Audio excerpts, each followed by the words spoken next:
Good morning. Good morning.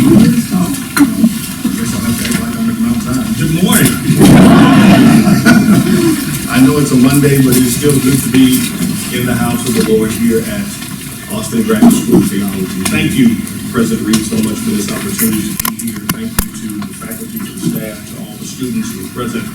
What an honor and a privilege it is to be here at the place that I called home for several years, and so grateful to start my graduate school education here at Austin Graduate School, and so such an honor and a privilege to be here. Dr. Reed told me that I had 15 minutes, and so I don't know if that's a preacher's 15 minutes or a little. And so as I was thinking about it, I was trying to figure out what's the shortest verse I can find since I only have 15 minutes. And so, Dr. Ship, I'm not sure if Jesus wept is going to be good today, but we'll figure out what we can do. So thank you so much for the time to be here. As I was thinking about what to present today as we begin the semester and the year, there's a passage of scripture that keeps coming to my mind, and I want to just highlight a little bit of it for our time together. And you'll find this in the book of Genesis, chapter number 12. And I want to read just a few words in verse number 4. Genesis chapter 12, verse number 4. And the verse begins this way: so Abram departed. And that's all I want to read today. I want us to talk about Abram departed. And the theme I want to leave for you for the semester is keep putting feet to your faith. Amen. Keep putting feet to your faith. I don't think it's a far stretch to say that every person in this room has faith. We may have it in different things and different people, but we all have faith, and we come to understand that the greatest challenge of our faith is when our faith has to become active. It's easy for me to state what I believe, but what happens when I actually have to move and take action on what I believe? And so I want to challenge us today as we begin the year, begin the semester, that whatever God has placed in your heart that you have to step out on faith, I want to challenge you to put feet on your faith. To move forward, don't keep looking backwards, but move forward to where God has called you. And I believe the story of Abram gives us an idea of exactly how to do that. I read 3 words, and I see some of you are looking at me weird trying to figure out how's he going to get a sermon out of 3 words. Well, I'm going to do my best. The text says, so Abram departed. The first thing I want you to consider in the text is just the word so. From the way I see it in the text, the word so is a connector. It connects Abram's experience to his present reality. When you read earlier in the text, you find out that Abram had a conversation with God, that God came to him and made a very interesting challenge. He told him that I want you to leave your family, leave all your others, and I want you to go to a place that I'm going to show you. In other words, Abram had to leave a place where he was comfortable. He had to leave a place where he was known. He had to leave a place where things were right where he needed them, and God commanded him to go to a place, and I'll let you know where to stop. So in verse number 4, when the text opens up and says so, what it does is that it connects his conversation with his mission. I'm willing to bet that everybody in this room is in this room because you've had a conversation with God. At some point or another, God spoke to you and gave you an assignment of what to do, whether you're a professor or a student, or whether you work in the administration, or whether you're a trustee. God had a conversation with you and said, Austin Grad needs you. And the so in your life has you sitting in this chair. Do you remember the conversation you had with God? Some of you are thinking about it and thinking about the wrestling that you had, thinking about the turmoil that you had, trying to figure out, should I really go over there or should I do something else? But you need to know that it all still counts as a conversation. But what's good about it is that the reason you're sitting here is because God won that conversation.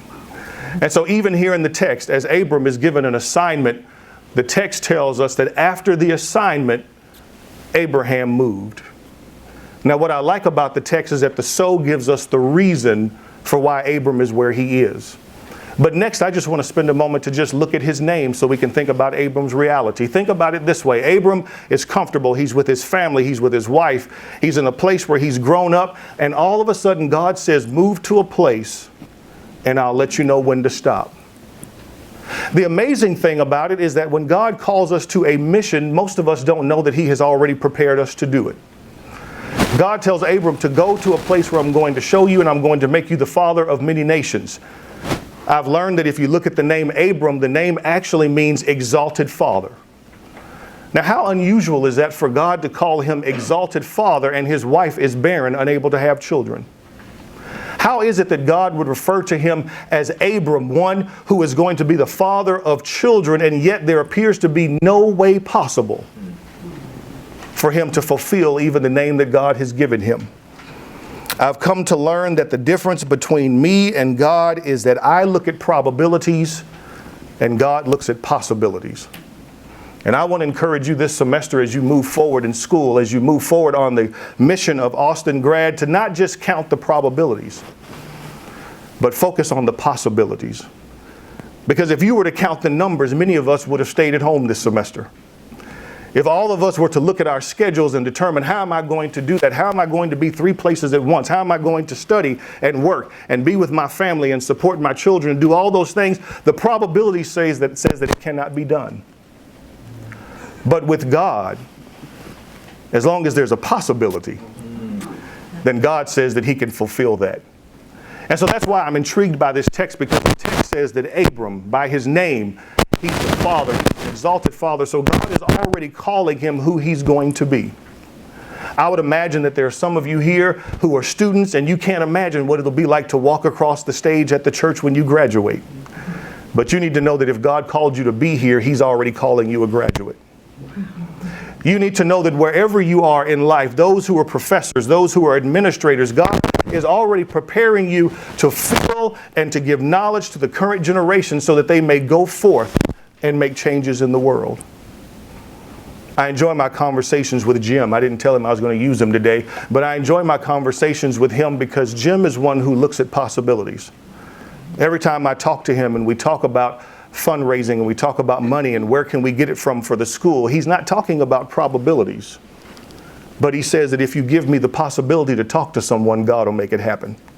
And that's what Abram's name says to us and helps us to understand that God already has a future for you. And the amazing thing is that if Abram had not been obedient, he would have missed out on a blessing, because God changes his name from Abram to Abraham, and it goes from exalted father to father of a multitude.